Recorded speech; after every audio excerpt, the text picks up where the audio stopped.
Sullivan Cave Incident. Sullivan Cave in Indiana is a very long and dangerous cave system. On September 17, 2017, Lucas joined his university's caving club for a trip. Lucas and 11 other students went to explore Sullivan Cave together. Before entering the cave, Lucas left his jacket in the car thinking he wouldn't need it. He only brought a small backpack with 2 energy bars and 2 water bottles. At 10:30 in the morning, all 12 students entered the cave through a locked metal gate. They split into 2 groups of 6 people to explore the cave safely. For almost 3 hours, they explored the tunnels and chambers underground. Lucas was excited and amazed by the beautiful underground world. On the way back, they reached a section called the Backbreaker. The Backbreaker was a very narrow tunnel, only 18 inches high. People had to crawl on their bellies for 50 feet to get through it. Lucas watched the other students disappear into the tiny opening one by one. When his turn came, Lucas felt scared and decided to rush through quickly. Halfway through the narrow passage, Lucas's backpack got stuck on the ceiling. He couldn't move forward or backward and was completely trapped. The heavy rock pressed down on his backpack and spine. For 15 minutes, Lucas struggled to break free from the tight space. Finally, he slipped out of his backpack straps and pushed the pack ahead of him. He crawled like a snake on his belly and escaped the narrow tunnel. But when Lucas got out, he was confused and scared. In the darkness, he accidentally took the wrong path and got lost. He walked through unfamiliar tunnels that looked the same as before. After several minutes, Lucas realized he was completely lost in the cave. He decided to stay in one place and wait for his group to find him. Lucas called out for help, but no one answered his voice. After 30 minutes of waiting, he started looking for a way out. He found arrows scratched on the cave walls that pointed toward fresh air. Lucas followed these arrows through twists and turns for a long time. Finally, he saw natural light in the distance and felt very happy. But when he reached the cave entrance, nobody was there. The metal gate was locked and the parking lot was completely empty. His group had counted people but missed him and drove away. Lucas shook the gate and shouted, but no one could hear him. He was trapped inside the cave with no way to call for help. On the first day, Lucas ate his energy bars and drank his water. As night came, bats flew past him, so he moved deeper into the cave. Without his jacket, he felt very cold on the hard rocky floor. On the second day, Lucas became very thirsty and hungry. He licked moisture from the cave walls to get water. Lucas wrote goodbye letters to his family, thinking he might die. His phone battery died and he lost his last connection to the outside world. On the third day, Lucas felt very weak and could barely move. He was so hungry he thought about eating crickets from the cave floor. Just when he was losing hope, Lucas saw a light approaching. It was one of his club leaders coming back to check the cave. The leader unlocked the gate and found Lucas after 60 hours trapped inside. Lucas was dehydrated and exhausted but alive and thinking clearly. Alabama Mineshaft Cave Incident. On March 24, 1973, Private Randall Brown and Private Daniel Hazy went exploring in Alabama. The 2 20-year-old soldiers found an old abandoned iron mine in the woods. The mine had been dug by workers in the 1800s and then left empty.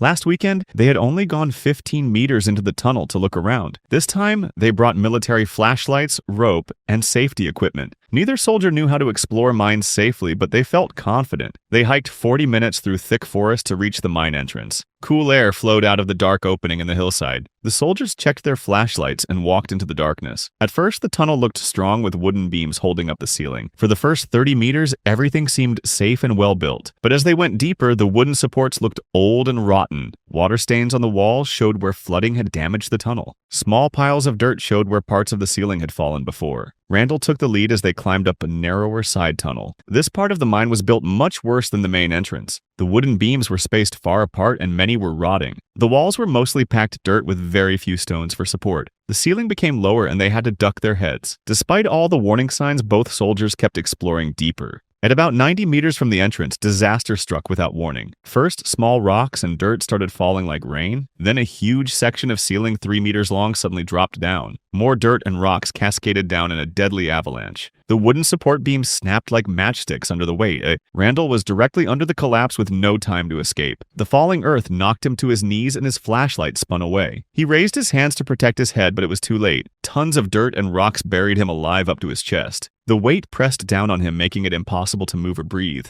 Loose earth filled his mouth and nose as he struggled. Daniel watched helplessly as his friend disappeared under the debris. The collapse was too big for one person to dig through. Daniel could hear Randall's struggles getting weaker as more dirt fell. The weight crushed Randall's chest so he couldn't breathe. The rumbling stopped and the tunnel became completely silent. Daniel stumbled back through the safe part and ran for help. He knew his friend was beyond rescue because the collapse was too massive. A rescue team arrived 2 hours later with heavy digging equipment. They worked to dig through the collapsed section, knowing Randall was dead. The team found Randall's body buried under thousands of pounds of earth. The mineshaft was permanently sealed after the recovery to prevent more accidents. Orange Grove Sink Cave Incident. On September 5, 1988, Mark Happ and 21-year-old Debbie Eves went diving at Orange Grove Sink in Florida. It was 10:11 at night, and this would be their third dive of the day. Mark had gotten his basic cave diving certificate just 4 months earlier. Debbie had received her cave diving certificate even more recently in July. They only had basic training, which was meant for easy, simple cave dives. Orange Grove Sink was a very difficult and dangerous cave system. The cave had complex passages and routes that could confuse inexperienced divers. Debbie had only done 10 cave dives total in her entire life. She was also using rental equipment instead of her own familiar gear. When they told their instructor about their dive plan, he warned them not to go. Many experienced cave divers told them they were not ready for this cave. The experts said Orange Grove Sink was too dangerous for their skill level, but Mark and Debbie ignored all the warnings and decided to dive anyway. Their plan was to swim toward Challenge Sink through underwater passages. They agreed to turn back if the water became too murky to see. Debbie knew her main diving light would not last the whole dive. They brought a backup light to use when her main light died, but changing lights underwater in a cave is very dangerous for beginners. Mark and Debbie entered the water and started swimming into the cave. At first, everything went according to their plan. They followed the main guideline rope deeper into the underwater cave. The guideline rope is like a trail that leads back to safety. They swam past the halfway point, which put them far from the entrance. As they expected, the water became murky from stirred up dirt. Following their plan, they turned around to swim back out. During their return trip, Debbie's main light died as expected. While they were changing to the backup light, they drifted away from the guideline. Losing contact with the guideline rope was a deadly mistake. They found another rope and thought it was their original guideline. But cave systems have many different ropes that go different directions. Mark and Debbie followed the wrong guideline for a long time. The passages didn't look right, and they realized their mistake. They wrote notes to each other on underwater slates to communicate. They turned around and tried to retrace their path, but their movement had stirred up more dirt, making the water very murky. Then Debbie spotted another guideline rope nearby. She made the dangerous decision to leave their current rope and swim to the other one. You should never abandon a known rope in a cave without being certain. As Debbie swam toward the other rope, the water became completely murky. Visibility dropped to 0 and they couldn't see anything. Mark tried to find Debbie but couldn't see her in the murky water. He searched along the ropes using proper cave diving procedures, but he couldn't locate Debbie in the 0 visibility conditions. Mark's air supply was getting low, so he had to exit the cave alone. He found the correct guideline and followed it back to safety. When Mark reached the surface, he called for emergency help. Debbie was lost somewhere in the murky cave passages with limited air. Without a guideline to follow, she had no way to find the exit. Rescue divers arrived and searched the complex cave system. They eventually found Debbie's body floating deep inside the cave. Her air supply had run out before she could find her way to safety. Puckett Cave Incident.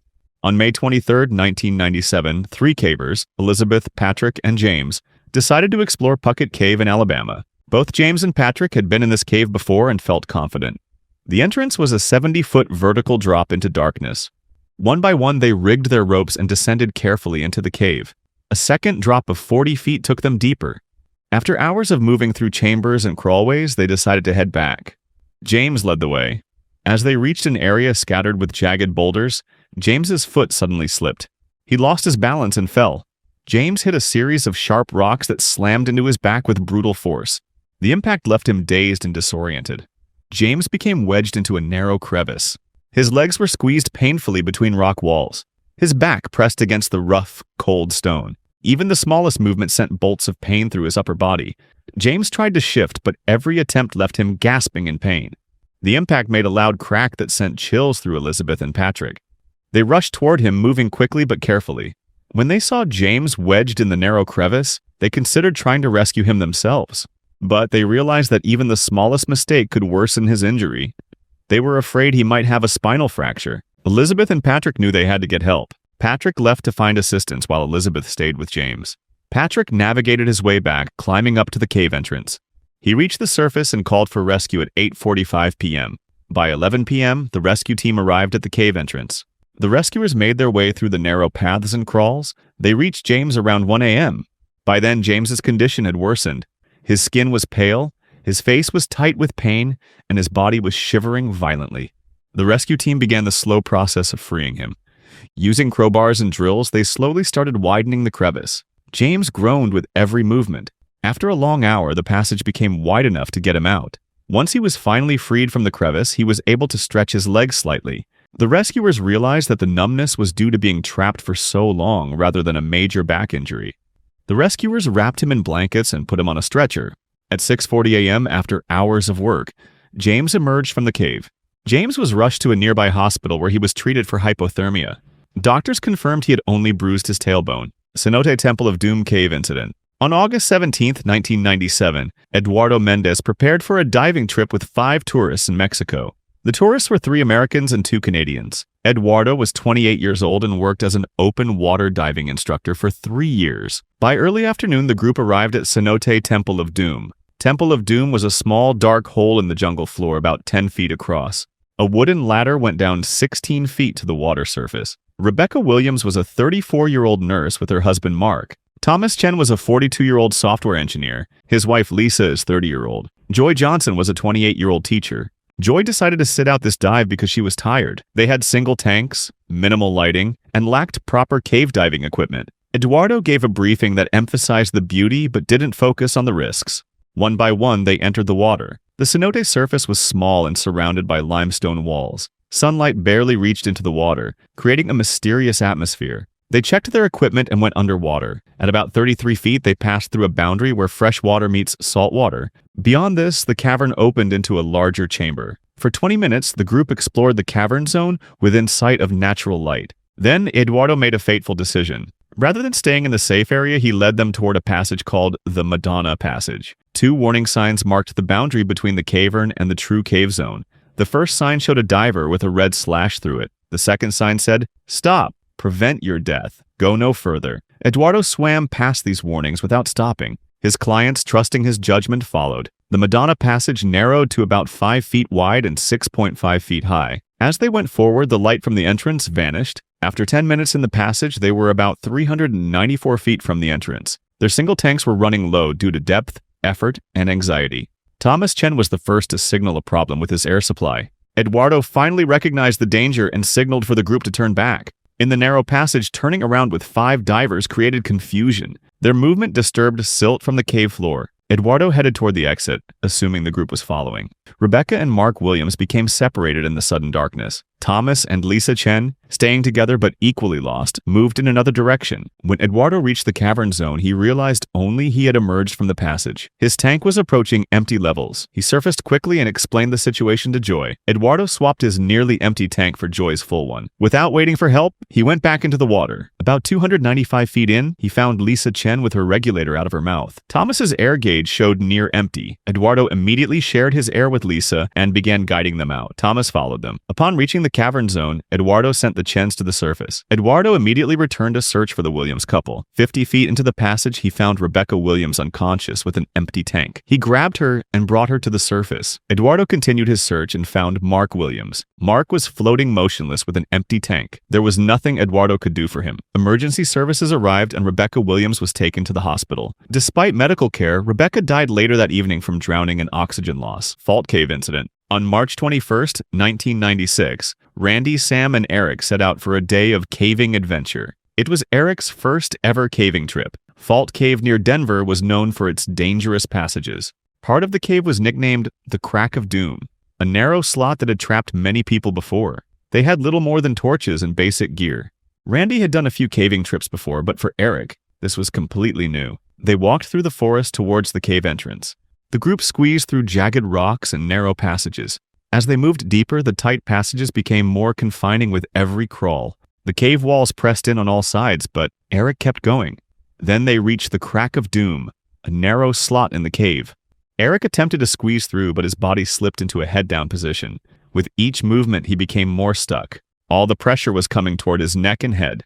Sam and Randy tried desperately to pull him out, but Eric's position, head down and wedged tight, made it impossible. Each deep breath made him feel like his heart would stop. His companions knew they couldn't free him on their own. Randy quickly scrambled out of the cave to get help. Randy used his cell phone to call a local caver, Jim Neely. Jim quickly organized a rescue team. The situation was serious. Eric had been stuck for hours and his strength was fading. The rescue was a slow, careful process. They inspected the Crack of Doom and realized drilling could make debris fall on Eric's head. They went for a different option. First, they took off Eric's clothes to reduce friction against the rock. Then they coated his entire body with Vaseline to help him slide free. The cavers worked quietly, knowing that every second counted. The cold, damp air of the cave made hypothermia a real threat. The position Eric was trapped in made his situation very dangerous. As they applied the Vaseline, they noticed his body starting to shift slightly. This gave them hope. They continued coating every inch of his body. With each application, Eric's body became more able to move. Finally, with one last effort, the team was able to free him. They slid him smoothly out from the crack of doom. Eric was able to walk out of the cave with help from the team.